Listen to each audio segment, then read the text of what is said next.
Siap tidak ngantuk insyaallah?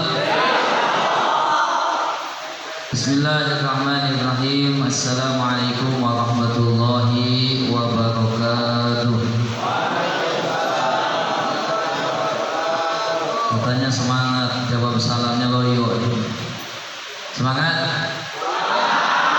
Tuh, angkat lagi ucapan salamnya. Mudah-mudahan jadi keselamatan kita dunia akhirat insyaallah.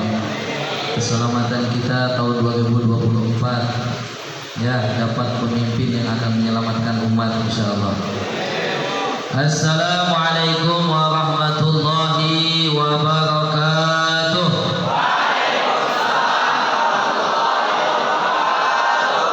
Bismillahirrahmanirrahim. Alhamdulillahi rabbil alamin. Wal 'aqibatu lil muttaqin wa la 'udwana illa 'alal zalimin.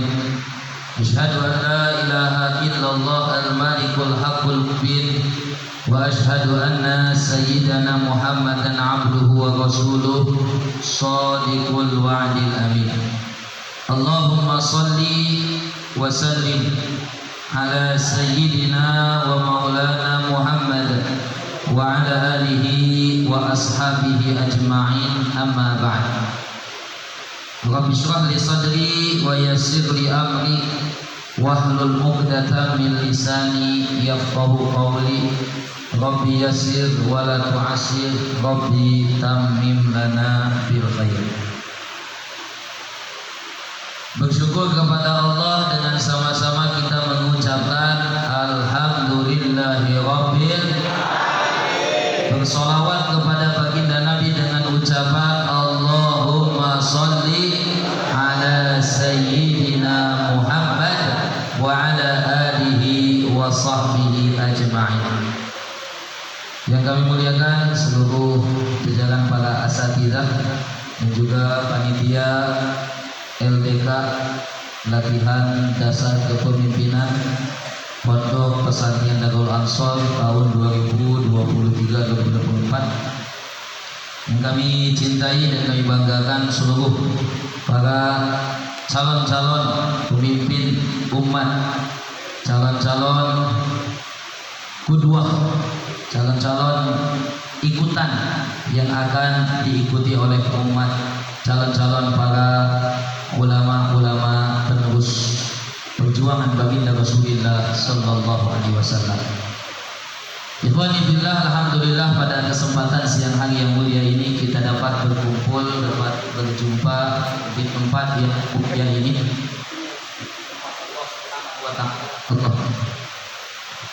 Tempat yang dicintai oleh Allah, ahabbu buqatil ardi ila Allah masajiduha. Bahwa tempat yang paling dicintai oleh Allah Subhanahu wa taala di atas muka bumi ini adalah masjid-masjidnya. Yang alhamdulillah bukan hanya saja kita kumpul di dalam masjid, tempat yang mulia, tapi kita juga berkumpul dengan orang-orang yang insya Allah dimuliakan oleh Allah Subhanahu wa taala, yang dimuliakan dengan ilmu, yang dimuliakan dengan akhlak, yang dimuliakan dengan adab, yang dimuliakan dengan kepemimpinan di masa-masa yang akan datang. Kawan-kawan sekalian, ikhwani fillah yang sama-sama mengharap ridha Allah Subhanahu wa taala, setiap daripada kita tentu pernah berdoa meminta kepada Allah untuk menjadi pemimpin. Betul atau tidak? Pernah doa ingin jadi pemimpin?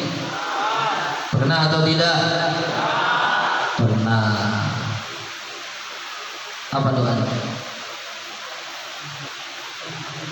Hah? Pernah doa enggak? Ya Allah, jadikan saya pemimpin. Ya Allah, jadikan saya presiden. Jadikan saya amir pondok. Pernah doa enggak? Enggak pernah. Tapi jadi pemimpin secara umum pernah enggak doa? Wah. Loading dulu. Rabbana hab lana min azwajina wa dhurriyyatina qurrata a'yun waj'alna lil muttaqina. Hafal doa itu hafal? Masa enggak hafal? Pasti hafal. Di situ di akhir sekali kita doa kepada Allah, waj'alna lil muttaqina muttaqina imama. Jadi menjadi pemimpin itu memang sudah menjadi satu keniscayaan. Setiap kita, bahkan dalam doa yang dibaca oleh kita dari awal kita belajar masuk ke dalam pondok, mungkin hafal doa ini sudah kita hafal daripada ya sekitar umur 12-13 tahun. Doa ini kita sudah hafal. Mungkin bahkan sebelum mondok doa ini sudah hafal. Rabbana hab lana min azwajina wa dzurriyyatina qurrata a'yun waj'alna lil muttaqina imama. Ya. Dan di dalam hadis Allah sallallahu alaihi wasallam sudah menyatakan dalam sabdanya, ya, menyatakan bahwa kita ini, setiap kita ini adalah pemimpin. Setiap kita ini adalah pemimpin. Dalam hadis Nabi katakan apa? Kullukum wa kullukum. Udah pada pintar-pintar Ustaz. Teruskan kan? Ya, alhamdulillah, masya Allah. Jadi dalam hadis tadi juga Nabi sudah katakan kullukum sudah satu keniscayaan, satu perkara yang pasti dialami oleh semua. Setiap kita ini bakal menjadi para pemimpin. Minimal kita akan menjadi pemimpin untuk keluarga kita. Ya, kalau ternyata hidupnya menjomblo terus gimana? Ya, akan jadi pemimpin untuk dirinya sendiri. Ya, ada di sini yang siap menjomblo untuk ilmu seterusnya. Ada yang siap nggak? Nggak ada yang siap. Ada yang angkat tangan siap haji. Ya, dulu ya ada ulama-ulama, bahkan Imam Abdul Fattah Abu Ghudda, beliau menulis satu kitab namanya Allahumma sholli ala sayyidina Muhammad Al-Muzzab. Ya, kitab Al-Muzzab, kitab tentang orang-orang jomblo, alladzina atharul ilma 'ala zawaj, yang lebih mengutamakan ilmu daripada menikah. Ya, lebih mengutamakan ilmu dari menikah. Nah, jadi kalau yang untuk golongan ini berarti dia akan menjadi pemimpin minimal untuk dirinya sendiri. Baik. Jadi untuk menjadi pemimpin ini memang sudah satu keniscayaan, masya Allah. Ya, setiap kita pernah berdoa akan ingin menjadi pemimpin. Setiap daripada kita, seperti yang Nabi sebutkan, adalah pemimpin.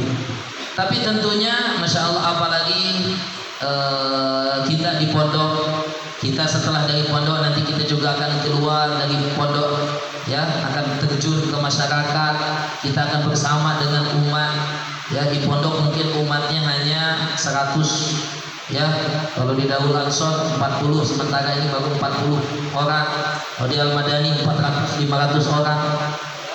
Itu kan nanti, ya, setelah kita keluar daripada pondok, ya, bukan hanya 40, bukan hanya 400, bukan hanya 4000. Di luar sana yang akan menjadi umat kita, yang akan berada di bawah kepemimpinan kita, itu adalah jutaan orang, puluhan juta. Bahkan Indonesia ini adalah ya negara yang umat Islamnya paling banyak. Kalau penduduk Indonesia jumlahnya berapa? Lebih daripada 200 juta orang. Umat Islamnya lebih daripada ya 180 juta orang. Yang artinya, masya Allah, di luar sana ini adalah ada umat yang siap menunggu pemimpin-pemimpin yang bertakwa, pemimpin teladan yang akan memimpin mereka, yang akan membimbing mereka menuju kejayaan dunia dan akhirat. Maka pada kesempatan siang hari yang mulia ini, masya Allah, judul yang diberikan kepada kami ataupun ya permintaan daripada panitia untuk kita kongsikan, untuk kita obrolkan, untuk kita mudzakarahkan siang hari ini, yaitu kiat atau tips untuk menjadi pemimpin teladan. Judulnya apa? Tips atau kiat untuk menjadi pemimpin teladan. Allah. Ya. Dalam zaman yang serba modern ini, yang tentu Masya Allah kita berhadapan dengan tantangan-tantangan yang luar biasa, ya. Maka untuk suatu organisasi ataupun suatu kumpulan, suatu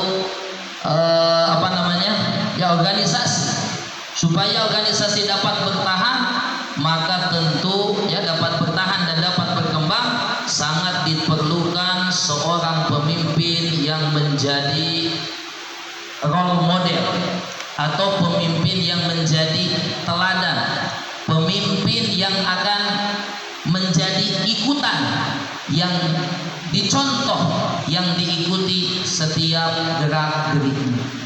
Maka kalau kita berbicara tentang kepemimpinan atau teladan dalam kepemimpinan, maka tidak akan lepas kita daripada pimpinan, ya, ketua atau orang yang paling utama, pimpinan yang paling utama di alam dunia ini, yakni baginda Rasulullah SAW. Kalau kita berbicara tentang teladan, maka Rasulullah SAW juga adalah teladan terbaik, yang menjadi teladan, yang harus menjadi teladan bagi kita, termasuk dalam hal kepemimpinan. Ini poin yang pertama atau poin yang utamanya, bahwa berbicara tentang kepemimpinan berarti tidak bisa lepas daripada kita membicarakan tentang kepemimpinan baginda Rasulullah SAW. Dan berbicara tentang teladan juga termasuk dalam bab kepemimpinan, maka teladan yang paling agung dalam masalah kepemimpinan itu adalah apa yang kita bisa ambil daripada teladan, yang kita bisa ambil daripada cara kepemimpinan, contoh kepemimpinan yang dipopulerkan atau yang dicontohkan oleh baginda Nabi Muhammad sallallahu alaihi wasallam. Baik, kawan-kawan yang sama-sama mengharapkan keridhaan Allah Subhanahu wa taala, ya. Kembali, jadi untuk tips ataupun cara, jadi tadi kita sebutkan bahwa untuk berbicara tentang kepemimpinan berarti kita berbicara tentang Rasulullah, karena beliaulah imamul anbiya wal mursalin, ya, imamul ghurril muhajjalin, baginda Rasulullah sallallahu alaihi wasallam. Maka apalagi kita sebagai santri, tentunya ya sudah seharusnya dalam kepemimpinan kita, ya, kita mesti meneladani kepemimpinan baginda Rasulullah sallallahu alaihi wasallam. Yang pertama, kalau kita melihat kepada sejarah atau kita melihat kepada perjuangan atau kepemimpinan baginda Rasulullah sallallahu alaihi wasallam, maka yang pertama yang harus ada di dalam jiwa pemimpin, supaya pemimpin ini menjadi pemimpin teladan, tentunya seorang pemimpin itu harus memiliki sifat wajib yang disebut di dalam kitab-kitab tauhid sebagai sifat wajib bagi para rasul. Apa sifat wajib bagi para rasul? Yang pertama sidik, yang kedua amanah, yang ketiga tabligh, yang keempat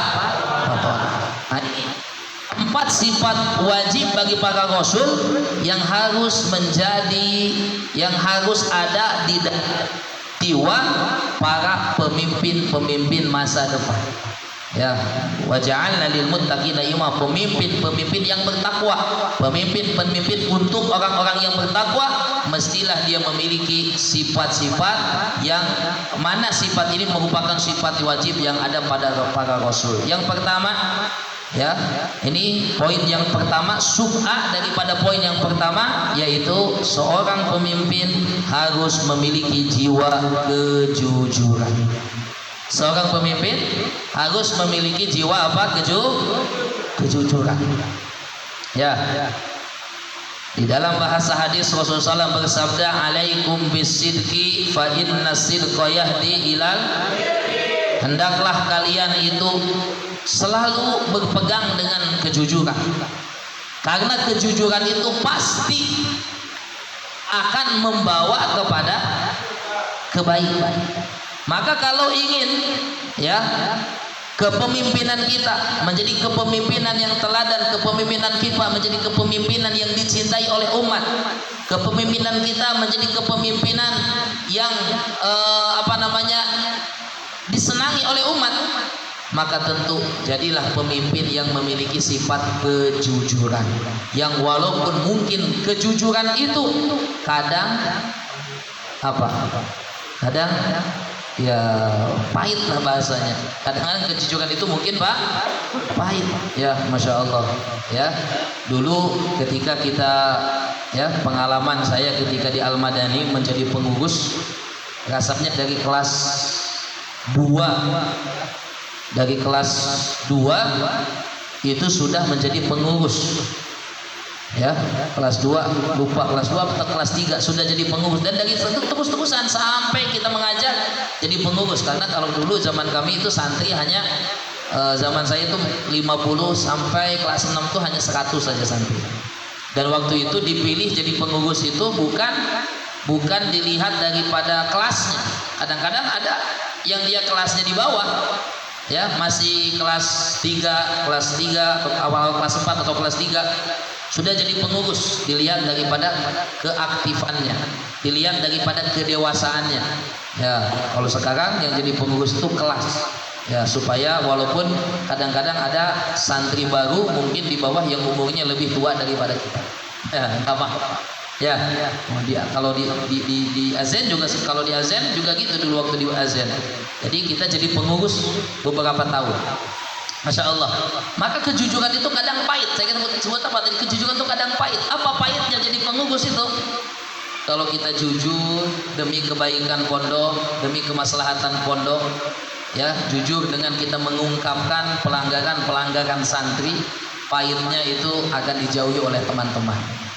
Ya, makanya yang paling gak enak itu katanya, yang menurut pengalaman kami yang paling gak enak itu di pondok tuh, satu jadi keamanan, satu jadi ambil pondok, yang kedua jadi keamanan. Karena ya kemudian tambah lagi dengan bagian bahasa atau seterusnya. Kenapa? Karena ini adalah orang-orang yang paling banyak mengungkap kasus mungkin ya. Jujur dalam mengungkapkan kasus. Kenapa? Karena kalau kita tidak ungkapkan, ini akan merusak perjalanan pondok, akan memberi pengaruh negatif kepada pondok. Kalau kita ungkapkan, ini kawan dekat kita, ini rekan kita, ini kawan dari sekampung kita, ini teman sekelas kita ya. Kalau kita ungkapkan, satu sisi ini teman dekat kita, satu sisi kalau kita biarkan ini akan merusak pondok, merusak sistem di pondok. Dan juga kalau Pak Kiai Mudir tahu permasalahan ini, kita juga yang kena. Akhirnya depan kena, belakang kena ya. Ini boleh tanya nanti kepada teman-teman yang jadi pengurus pondok, yang pernah jadi keamanan. Ini keamanan kita di depan, keamanan antum ada di depan Bang Wahab. Boleh, itu kita rasakan tadinya banyak teman menjadi kurang teman. Kenapa? Karena tadi ya, cuma tetap jadi kejujuran akan menyebabkan kita akan merasa pahit apa tadi, hubungan kita dengan teman-teman agak kurang baik ya. Tapi insya Allah itu ada tips-tipsnya bagaimana supaya tetap hubungan kita dengan teman-teman baik ya. Jadi kalau habis dilaporin, habis dihukum, ajak ngopi, ajak apa? Ajak ngopi. Jadi jangan udah dihukum, di rotan ya, dilaporin, habis itu langsung dia ngabenduan, kata orang Sunda mah dia ngabenduan kurang ya. Kalau bahasa hadisnya yahjur alaina ya, dia hujuran alaina. Jangan kita juga malah hujuran lagi dengan dia, malah kita juga jauhin dia ya. Kita buat pendekatan dengan dia dengan cara apa ya? Dengan cara kita ajak ngobrol, ajak ngopi ya. Kalau zaman kami dulu beliin roti kering, zaman kami nggak kena itu makanan favorit santri, itu makanannya roti kering. Hari Jumat itu beli 2.000 satu plastik, 2.000 satu Tutup plastik. Nah, itu kita gunakan untuk kata ikram kawan-kawan yang melanggar.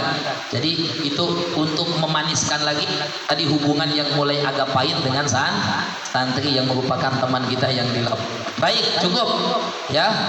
Yang santri yang orang pemimpin itu harus memiliki sifat sidik, kejujuran. Yang kedua, sidik apa? Sidik fatona. Ya. Fatona artinya harus memiliki pemimpin yang harus jadi pemimpin yang cerdik, yang pandai. Masya Allah.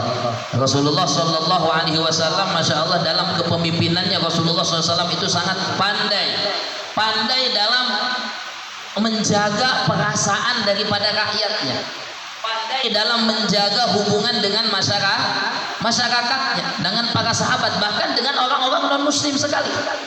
Itu ditunjukkan kepandaian fatonah atau kepandaian Rasulullah SAW dalam memimpin, ditunjukkan dengan ya akhlak baginda Nabi Shallallahu Alaihi Wasallam yang menjadikan setiap rakyat itu merasa paling dicintai oleh Rasulullah. Jadi ketika orang tanya kepada Sayyidina Abu Bakar, ya, kepada Sayyidina Abu Bakar, siapakah kira-kira sahabat Nabi yang paling dicintai Nabi, maka Abu Bakar akan katakan saya. Dan memang seperti pengakuan Nabi bahwa Abu Bakar adalah orang yang paling Nabi cintai. Ya, tapi ternyata walaupun Nabi ketika ditanya man ahabun nasi ilaika ya Rasulullah, siapakah manusia yang paling engkau cintai, maka Nabi katakan Abu Bakar, ya, Abu Bakar. Tapi ternyata Masya Allah, bukan hanya Abu Bakar yang merasa dia yang paling diperhatikan oleh Nabi, dia yang paling disayang oleh Nabi, dia yang paling dicintai oleh Nabi. Bahkan sahabat-sahabat yang lain pun merasa kalau dia yang paling dicintai. Begitu juga istri-istri Rasulullah. Jadi walaupun Rasulullah pernah ditanya, siapa istri Rasulullah yang paling dicintai? Sayyidatuna Aisyah. Itu sudah pengetahuan umum bahwa istri Nabi yang paling dicintai itu adalah Sayyidatuna Aisyah. Tapi ternyata ketika orang tanya kepada istri Rasulullah, siapa yang paling Rasulullah cintai, akan mengatakan sayalah yang paling dicintai oleh Rasulullah. Ini tidak lain melainkan, tidak bukan, itu semua adalah dihasilkan daripada apa? Rasulullah dalam menjaga perasaan rakyatnya. Kalau dalam rumah tangga berarti kepandaian Nabi dalam menjaga perasaan istri. Dalam kalangan sahabat, berarti dalam kalangan rakyat, berarti Rasulullah SAW itu pandai dalam menjaga perasaan para sahabat. Dan Masya Allah, ya, kepandaian Rasulullah SAW dalam memimpin umat tadi bukan hanya orang-orang Islam, bahkan orang-orang non muslim pun menjadi tertarik kepada Islam sebab karena kepandaian Rasulullah SAW dalam menjaga perasaan umat. Sehingga ya Rasulullah SAW Masya Allah, ya, di dalam menegur, ini juga perlu mungkin ya dalam teguran kita kepada santri, ya, ada kalanya mungkin ada teguran perlu sampaikan di khalayak umum, ada juga teguran yang terbaik yaitu teguran yang kita lakukan secara individu. Masya Allah, ini perhatian. Kadang-kadang orang-orang yang melanggar itu, itu bukan karena dia pandai melanggar, bukan karena dia ingin melanggar, cuma mungkin ngerasa kurang diperhatikan. Mungkin kenapa? Karena ngerasa kurang diperhatikan. Maka salah satu kepandaian yang harus ditanamkan dalam jiwa seorang pemimpin yaitu harus punya trik atau pandai dalam apa? Menarik hati, ya, dengan berdiskusi, dengan berdialog, dengan mengajak bicara kepada santri-santri yang melanggar. Ya, makanya ya di dalam pendidikan kita, ya, kita berikan teguran terlebih dahulu.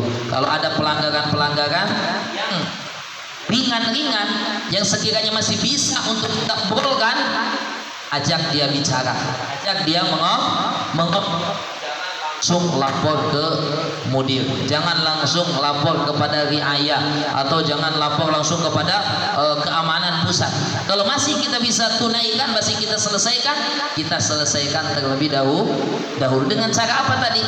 Komunikasi di antara santri dengan, di antara pengurus dengan santri yang ada di bawahan kita. Nah, itu yang kedua subbeh. Yang ketiga tabligh. Ya, tabligh artinya apa? Tabligh menyampaikan. Dalam tauhid di tabligh itu artinya kita harus meyakini dengan seyakin-yakinnya bahwa para rasul itu telah menyampaikan, ya, telah menyampaikan segala apa yang telah diwahyukan, ditugaskan kepada mereka untuk disampaikan. Mereka telah menyampaikan kepada umat dan tidak ada sedikit pun yang disembunyikan. Tidak ada satu wahyu pun yang mereka sembunyikan. Maka tabligh dalam yang harus ada di dalam jiwa kepemimpinan, tabligh ini kita artikan bahwa tabligh itu adalah menjalankan tugas dengan sebaik-baiknya. Tabligh itu artinya apa? Para rasul menyampaikan apa yang ditugaskan, diamanahkan kepada mereka untuk disampaikan kepada umat. Maka sebagai bentuk tanggung jawab kita kepada kepemimpinan yang dibebankan kepada kita, setiap pemimpin antum harus menjalankan tugas dengan sebaik-baiknya. Ya, sehingga tugas yang antum kerjakan itu, masya Allah, ya, menjadi pemimpin, menjadi pengurus di pondok itu bagi saya mungkin itulah salah satu kiat untuk kita mendapatkan keberkahan daripada ilmu. Bukankah cara untuk mendapatkan keberkahan itu keberkahan ilmu itu adalah khidmat? Betul tak? Bahwa untuk mendapatkan keberkatan ilmu itulah dengan cara berkhidmat. Maka antara khidmat terbesar seorang santri kepada gurunya adalah meringankan beban-beban daripada gurunya. Masya Allah, apalagi santri, ya, ratusan bahkan 1000 kalau dengan putrinya, ya. Ini kalau santri, masya Allah, ribuan, jangankan ribuan, 100, jangankan 100 santri, 40 pun di Darul Ansor itu kita pusing mikirnya. Belum urusan di rumah, belum urusan makan santri, belum urusan pembangunan, belum urusan undang-undang, belum urusan apalagi hubungan dengan masyarakat, belum ada urusan sekolah anak. Guru itu masya Allah tanggung jawabnya banyak, beban pikirannya banyak. Maka antum ditugaskan menjadi seorang pengurus, ini adalah kesempatan antum memberikan khidmat terbaik kepada guru. Dengan cara apa? Ya, dengan cara tadi kita khidmat. Masya Allah, kalau jadi ditugaskan untuk, ya, menjadi keamanan, ditugaskan untuk menjadi amir pondok, untuk menggerakkan santri, bagian pendidikan untuk menggerakkan masuk kelas, ya, untuk bagian ibadah menggerakkan untuk ibadah santri, zikir dan lain sebagainya. Ini adalah khidmat kita untuk meringankan beban daripada guru kita. Nah, maka tidak salah kalau saya katakan, ya, cara untuk kita mendapatkan keberkatan dalam ilmu kita itu dengan cara kita menjalankan tugas. Maka syukur alhamdulillah ketika kita di pondok Allah pilih jadi pengurus. Ya. Jadi pengalaman seperti saya katakan tadi, bahwa ketika di Al-Madani dulu hampir 4 tahun kita jadi pengurus. Ya, jadi amir pondok, jadi wakil amir pondok, ya, kemudian pernah jadi keamanan, pernah jadi bendahara. Itu selama 4 tahun, ya, pengalaman. Ya, pertama kali dulu jadi bendahara, kemudian jadi keamanan, kemudian jadi amir pondok, kemudian terakhir jadi wakil amir pondok. Nah, jadi kenapa terakhir itu jadi wakil pondok? Waktu itu seingat saya, karena pengurus yang baru amir pondoknya supaya ditemani. Jadi kita wakil amir pondok, sebetulnya amir mungkin wakil rasa amir. Wakil tapi rasa amir. Kenapa? Karena apa-apa kebijakan ataupun yang ditetapkan oleh amir pondok itu melalui saran daripada wakil. Ya, baik. Allahumma sholli ala sayyidina Muhammad. Di Azan juga begitu. Ketika saya selesai dari Al-Madani tahun 2008, ya, 2008 1 tahun khidmat, kemudian 2008 berangkat ke Azan. Di Bogor 1 tahun saja nggak jadi. Tahun kedua Allah takdirkan menjadi bagian pendidikan. yang masya Allah saat itu umur saya baru 18 kalau nggak salah ya, 18 tahun. Yang dipimpinnya udah pada jenggotan, karena di ASEAN itu yang udah nikah banyak. Yang dipimpin itu yang udah dia jenggotan, udah punya anak dan sebagainya. Jadi pendidikan. Tahun kedua jadi amir pondok, tahun ketiga qadarullah jadi amir pondok lagi. Jadi waktu itu seingat saya Syekhuna ya, ketika tahun kedua jadi amir itu Syekhuna katakan gimana untuk jadi pengurus tahun depan ya, kita teruskan saja Abang Iyad jadi pengurus lagi, jadi amir pondok lagi. Lalu Abi Syekhuna angkat tangan, Abi setuju. Yang lain gimana? Karena Abi setuju, jadi akhirnya semua jadi setuju. Ini cerita latar belakang atau cerita tentang saya sendiri begitu. Jadi saya rasakan ketika menjadi pengurus ini, masya Allah memang mungkin dengan teman-teman kurang akrab. Boleh dikatakan dengan teman-teman yang tadinya dekat ketika kelas 1, kelas 2, awal-awal kelas 3 tuh teman-teman dekat.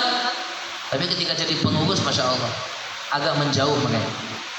Mereka mulai jadi dekat lagi dengan kita kapan? Ketika mereka jadi pengurus, baru mereka mulai dekat lagi.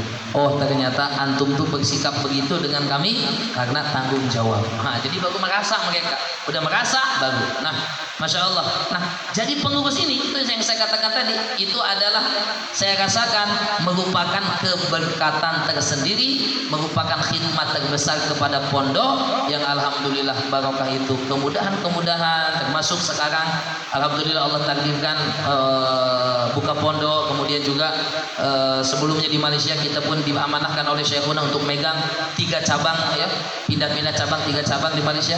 Itu adalah berawal daripada menjadi pengurus ya. Yang kadang-kadang ya namanya jadi pengurus ya dibawelin terus sama Pak Kiai, dibawelin terus, dikomenin ya, ini di ya istilahnya ya, siapkan telinga sajalah.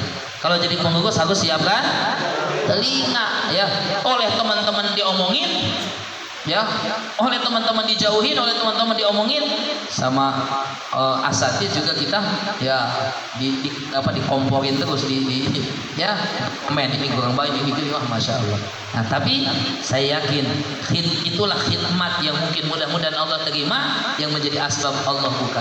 Kuncinya tadi, jadi bukan hanya jadi pengurus doang, tapi jalankan tugas semaksimal mungkin. Itulah tabligh, harus kita tanamkan dan kepemimpinan. Insya Allah kalau kita menjalankan tugas-tugas sebaik-baiknya di sisi oleh Allah, kita akan dicintai ya. Insya Allah kita akan menjadi kun roisan mahbuban au mar'usan mahbuban. Itu antara mahbubat yang kami dulu diajarkan oleh almarhum Kiai Muati Khalil ya. Kun, jadilah kamu pemimpin yang dicintai, dan juga jadilah kamu rakyat yang dicintai. Kita jadi mar'usan mahbuban, dicintai oleh Kiai. Karena kita di bawah Pak Kiai berarti mar'us, yang dipimpin. Di bawah Pak Kiai kita dicintai oleh Pak Kiai, dan juga oleh umat ketika kita menjalankan yang bukan hanya pintar ngomong doang. Itu juga penting ya, bukan hanya menjalankan tugas yang kita pandai bicara, tapi menjalankan tugas yang kita juga menjadi contoh teladan. Tatbik antara al-qaul bil amal ya, mentatbik antara ucapan kita, arahan kita kepada santri, kepada teman-teman, dengan apa ya, arahan kita kepada teman-teman, kepada santri, dan juga dicontohkan kita buat. Dan itulah Rasulullah SAW dalam menjalankan tugasnya. Rasulullah bukan hanya pandai berbicara, tapi Rasulullah SAW juga ikut mencontohkan. Banyak kisah-kisah yang boleh kita ambil daripada ya Rasulullah SAW, sehingga betul-betul menjadi pemimpin yang dicintai, yang hanya tadi bukan hanya pandai bicara, tapi mencontohkan. Ya, ketika dalam peristiwa pembangunan Masjid Nabawi, Rasulullah bukan hanya menyuruh para sahabat untuk membangun masjid, tapi Nabi juga ambil batu, ambil tanah, ambil pasir, bukan pakai pasir di sana ya, pakai tanah liat, diangkat oleh baginda Nabi untuk membangun masjid. Ketika dalam peperangan Khandaq, Rasulullah juga bukan hanya menyampaikan para sahabat untuk menggali parit, Rasulullah SAW juga sendiri terjun langsung ke lapangan dengan mengangkat palu ya, martil ya, untuk memecahkan batu. Ini menunjukkan apa ya, keteladanan daripada Rasulullah SAW. Bahkan ada bahasa hadis Rasulullah SAW katakan Rasulullah SAW katakan, jadi Rasulullah katakan dalam hadis, makna hadisnya Bahwa para sahabat, kalau para sahabat nih, ini tugasnya ini, mau masak, maka Rasulullah akan tugaskan, ini kamu untuk potong dagingnya, kamu untuk potong bawangnya, kamu siapkan bumbunya, kamu nyalakan apinya. Lalu kata Nabi, saya yang cari kayunya, saya yang cari. Artinya Nabi bukan hanya pandai berbicara, mengarahkan, tapi Nabi juga mencontohkan dengan perbuatannya. Yang ketiga, terakhir, ya maksudnya terakhir daripada poin yang pertama. Cuman waktunya sejam. Salah. Ya Allah. Ya. Kok bisa salah gitu? Ya, jamnya. Jadi ingin supaya santri masih betah di sini kali, supaya jangan cepat-cepat pulang. Baik, Allahumma sholli alaihi wasallam. Yang keempat,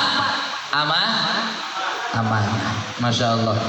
Ya, amanah itu artinya tidak khianat. Ini juga bisa dihubung kaitkan dengan tadi tabligh. Tabligh artinya menjalankan tugas. Berarti amanah ini jangan khianat kepada tugas. Saya lebih suka untuk menekankan amanah di sini dengan arti jadi pemimpin, jadi pengurus, jangan kalian jadikan menjadi pengurus tersebut sebagai kesempatan untuk kalian melanggar. Panas ya, panas. Nanti dulu dikipas-kipasnya, Masya Allah. Sabar dulu. Ini sudah dikipas-kipas ini. Ya. Kelas 5 ya, saya nggak kenal kalau kelas 5 ini. Kalau kelas ini dulu saya ngajar tafsir, cantum kan? Ya, ada semua, masih kekal semua. Ada atau ada yang udah berhenti? Ada, banyak yang berhenti. Yang ada tuh kekal lah sampai habis. Yang tiga jadi pengurus nanti jangan khianat.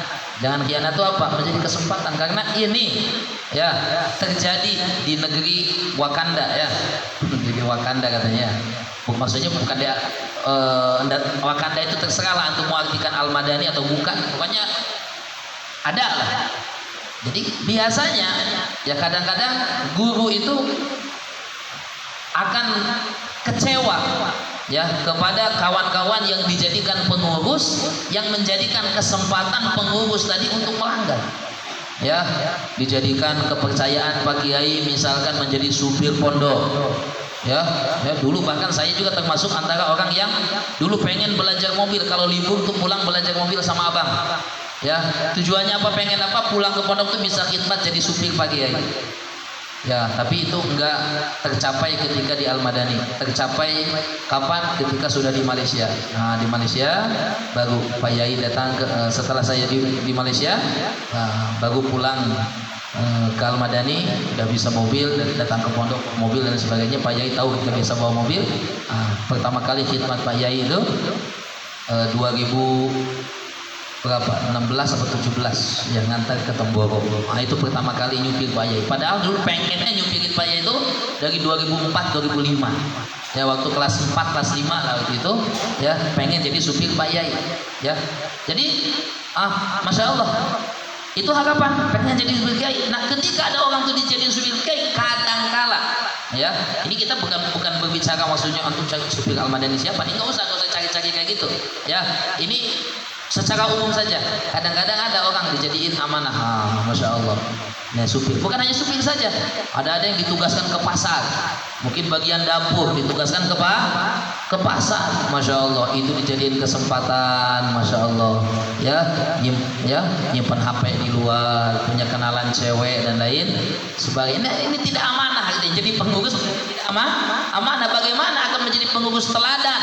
Ya, kalau seorang pemimpin yang berkhianat kepada tugasnya, justru dia menjadikan tugasnya untuk dia melanggar undang-undang pondok. Jadi hal ini kita harapkan ya, selama antum ya di pondok, apa-apa yang memang dilarang ya, termasuk HP ya, selama itu masih dilarang. Sampai kapan di sini dilarang? Kalau di Al-Madani ini sampai antum menjadi ustadz khidmatan itu masih dilarang menggunakan telepon. Sabar dulu, jangan sampai justru antum Masya Allah terbuang, terlempar, terpinggirkan daripada pondok sebab karena antum tidak sabar di dalam ya menjalankan undang-undang. Ini ujian terakhir antum. Nah, jadi pengurus ya amanah, artinya tadi jangan jadikan kepengurusan, kepemimpinan menjadi cara untuk antum berkhianat. Masya Allah, berkhianat dalam artian tadi menggunakan wewenang antum justru untuk melanggar undang-undang pondok. 5 menit lagi ya, boleh 5 menit lagi panitia, boleh ya. Nah, itu baru poin yang pertama ya. Yang kedua, poin yang kedua ya, supaya untuk menjadi ya, tadi poin yang pertama untuk menjadi pemimpin teladan itu tidak lain kita harus meneladani daripada kepemimpinan Rasulullah Sallallahu Alaihi Wasallam. Yang kedua, masya Allah, yang kedua untuk menjadi pemimpin teladan, yang kedua yaitu seorang pemimpin harus bisa berperilaku ya. Seorang pemimpin harus memberikan teladan dan perilaku di dalam semua program-program pondok ya. Menjadi teladan berarti menjadi role model, menjadi teladan, menjadi ikutan atau contoh nomor 1 yang paling ambil berat tentang undang-undang pondok, program-program pondok ya. Masya Allah. Maka jadi pemimpin, menjadi seorang pemimpin, pastikan ketika antum Allah takdirkan menjadi pemimpin dan antum semua bakal menjalani itu ya, pastikan masya Allah antum menjadi contoh di dalam masalah ibadah. Ibadahnya harus lebih, bahkan masya Allah ya, untuk menguatkan kita menjalankan amanah yang dibebankan kepada kita yang 1 tahun atau nanti setelah antum keluar dari pondok, amalan kita tidak boleh putus hubungan kita dengan Allah, hubungan kita, ibadah kita, zikir kita dengan ya, zikir kita, ketakwaan kita itu harus lebih daripada umat yang lain, lebih daripada kawan-kawan yang lain. Ada satu ungkapan begini, man khafallah khafahu kullu syai. Man khafallaha khafahu kullu syai. Siapa yang takut kepada Allah, maka dia akan ditakuti oleh segala sesuatu.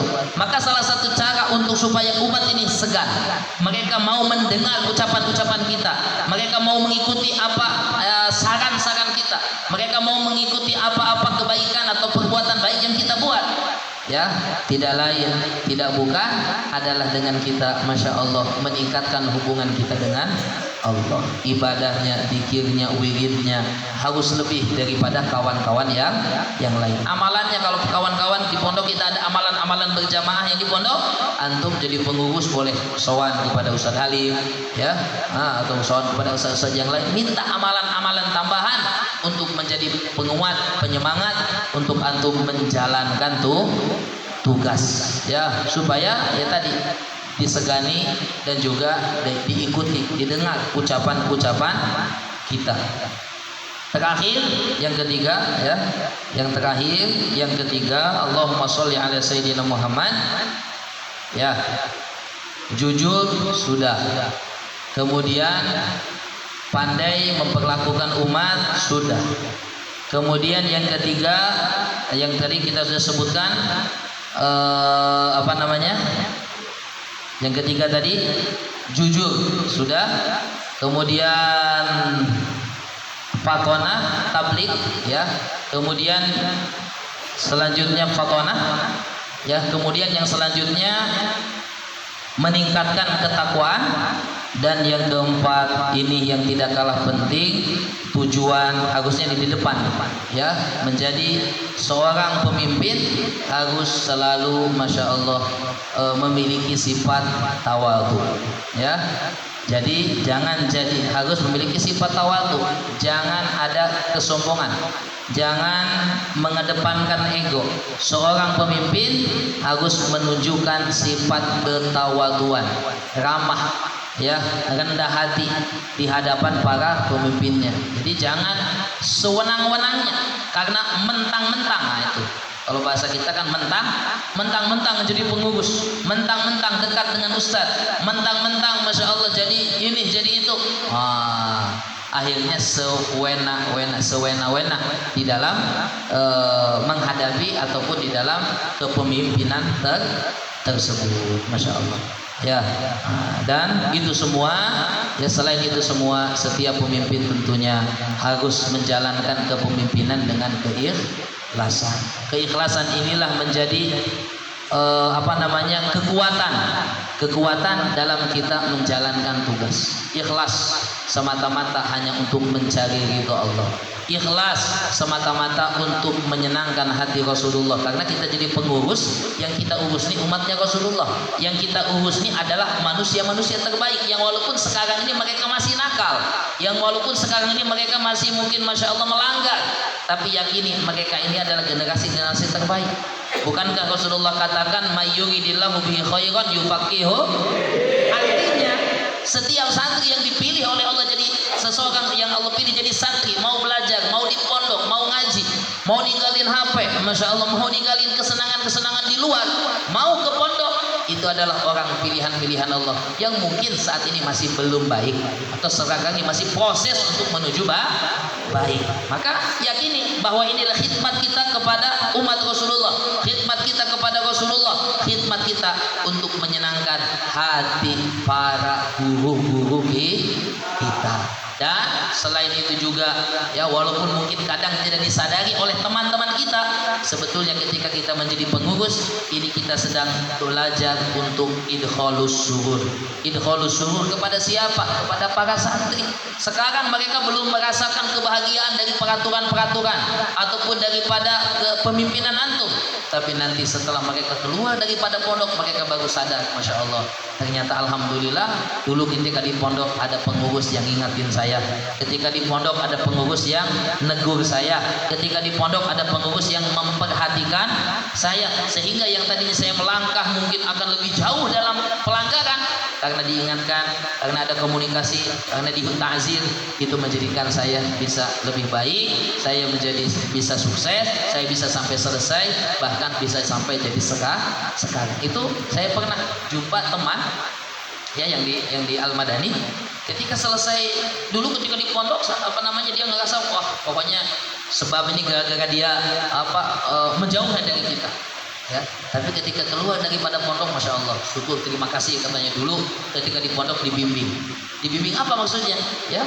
antum dulu jadi pengurus, Masya Allah, selalu ngarahin ini ngarahin itu, ngingetin ini ngingetin itu semua jadi ilmu yang kadang-kadang saya sendiri udah lupa apakah saya pernah ngomong gitu atau tidak, pernah ngebimbing begitu atau tidak, tapi Masya Allah mereka merasakan itu. Mungkin kalau syukur tadi tidak dirasakan sekarang seperti saya katakan, tapi di masa-masa yang akan datang. Masya Allah. Ini beberapa poin yang mudah-mudahan menjadi tambahan ya, atau menjadi ziyadah daripada ilmu-ilmu yang sudah disampaikan oleh asatidzah kata yang lain untuk antum para calon-calon pemimpin. Ya, hadirkan dalam hati bahwa untuk menjadi pemimpin ini tujuannya semata-mata tadi untuk mencari ridhonya Allah dengan cara kita menyenangkan hati para guru, yaitu dengan menjalankan tugas-tugas kita dalam menjalankan tugas-tugas kita dalam memberi perhatian, arahan, didikan kepada para santri. Mudah-mudahan Allah Subhanahu wa taala ya memberi hidayah, memberi taufik kepada kita untuk kita mengamalkan dan menyampaikannya insya Allah. Sebelum mengakhiri majelis ini, sama-sama kita membaca istighfar, sama-sama kita membaca sholawat ya, sama-sama kita membaca zikir.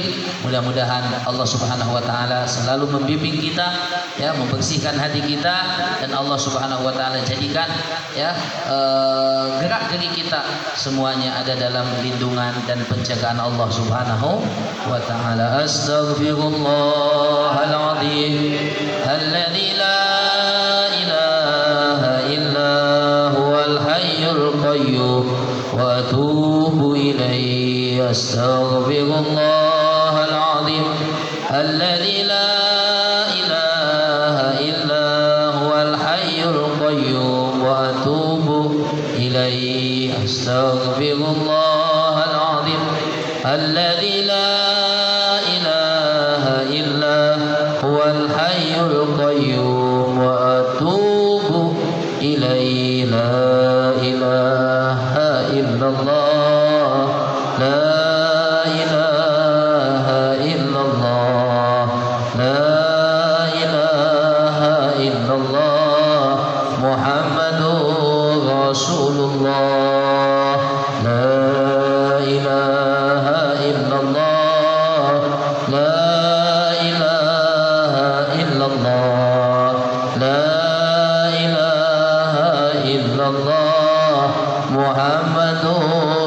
Rasulullah.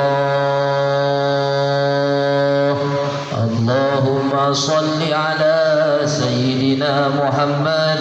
Allahumma salli alaihi wa sallim. Allahumma salli ala Sayyidina Muhammad. Allahumma salli alaihi wa sallim. Allahumma salli ala Sayyidina Muhammad. Allahumma salli alaihi wa sallim. As-salatu wassalamu alaika ya Sayyidi ya Rasulullah. خذ بيدي قلت حيلتي أدركني يا رسول الله. الصلاة والسلام عليك يا سيدي يا رسول الله. خذ بيدي قلت حيلتي أدركني يا رسول الله. الصلاة والسلام عليك يا سيدي يا رسول الله. خذ بيدي قلت حيلتي أدركني يا رسول الله. اللهم صل وسلم على نور الأنوار وسر الأسرار وترياق الأغيار ومفتاح باب اليسار سيدنا محمد المختار وآله الأطهار وأصحابه الأخيار عدد نعم الله وإفضاله.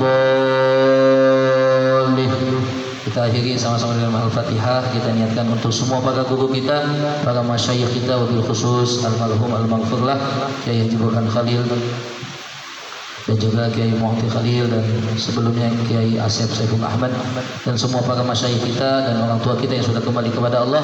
Semoga Allah Subhanahu wa taala menempatkan mereka di kalangan orang-orang salihin, dikumpulkan bersama Nabi Muhammad sallallahu alaihi wasallam. Ala hadhihi niyyah wa ala kulli niyatin shalihah wa ila hadratin Nabi bi sirril Fatihah.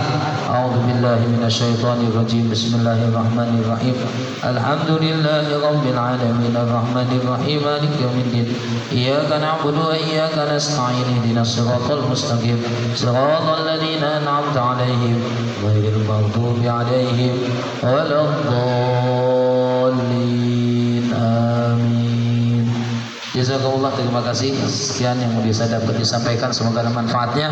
Aku qauli hadza wa astaghfirullahi wa lakum wal 'afwu minkum. Wassalamualaikum warahmatullahi wabarakatuh.